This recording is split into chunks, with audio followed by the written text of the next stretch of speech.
Olá, amigos do programa Luiz Ribeiro. Vamos aos principais destaques do programa aqui na tela da internet. Já acompanhando esse movimento, que é um movimento popular, que deu certo, toda essa insatisfação, as ruas foram tomadas e produziu uma energia muito grande. Queria aqui fazer uma comparação para mostrar logo as consequências. Eu tenho aqui uma ideia que os políticos, eles ficaram distantes do povo. E aí, foi como um campo minado. Você já viu um campo minado na guerra? Você vai colocando mina. 1, 2, 3, o campo fica todo minado. Quando pisa em uma mina, pum, acontece uma explosão. Foi o que aconteceu. Passagem de ônibus, uma mina explodiu, depois vai explodindo. Agora, os políticos preocupados, inclusive o governo central, eles estão desativando as minas. Saúde, transporte, reforma política, reforma da Previdência, mobilidade urbana. Olha quantas minas devem ser desarmadas.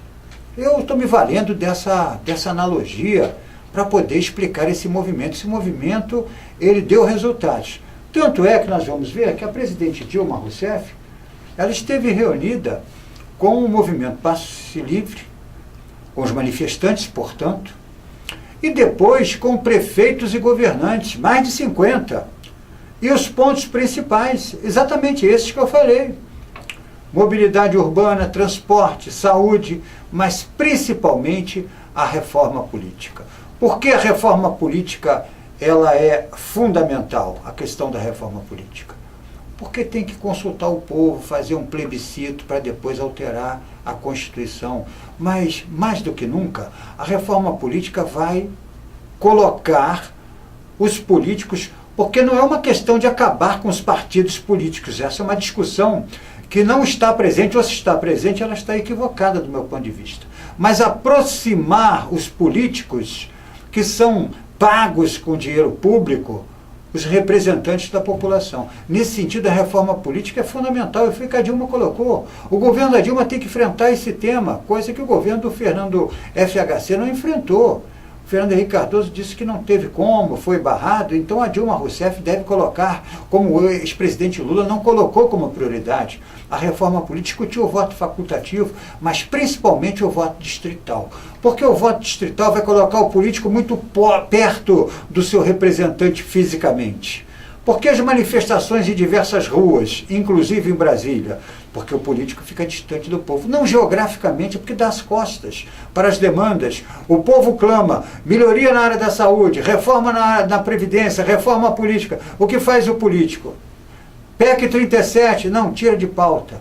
Tudo isso criou esse quadro que eu queria dizer que foi muito importante a manifestação, de uma maneira geral, excetuando a violência, porque já produziu resultados. Hoje o fato é que nós temos os políticos e o governo central discutindo pautas que saíram das ruas. Nesse sentido, foi uma vitória. E eles devem agora desarmar todas as minas que eles plantaram, tornando o campo da sociedade um campo minado, porque não atenderam a demanda popular. Uma outra questão para encerrar é Silvio Berlusconi, ex-primeiro-ministro italiano. Esse senhor, minha gente, sabe o que aconteceu com ele? Ele foi condenado a 7 anos de prisão por sexo com uma adolescente e abuso de poder, principalmente. Mas tem um detalhe que na notícia que eu queria chamar a atenção. Ele foi condenado a 7 anos de prisão, mas foi banido da política de maneira perpétua. Ele, enquanto estiver vivo, não pode mais participar da política. Ele tem direito a recursos, mas a punição no Tribunal de Milão foi exemplar. Não podemos tirar a moral, não é a questão moral em relação ao sexo, não, na notícia. É do político que tem que ter ética para se apresentar como representante ou mandatário. Se afastarmos a questão moral e a questão ética do debate político, nós não vamos a lugar nenhum. O Tribunal de Milão entendeu 7 anos de punição e afastamento, banimento da vida pública para Silvio Berlusconi, ex-primeiro-ministro italiano. A gente se vê sempre aqui na tela da internet. Forte abraço. Quem tá no Rio, tá na Tupi. Fala mais alto que eu quero ouvir.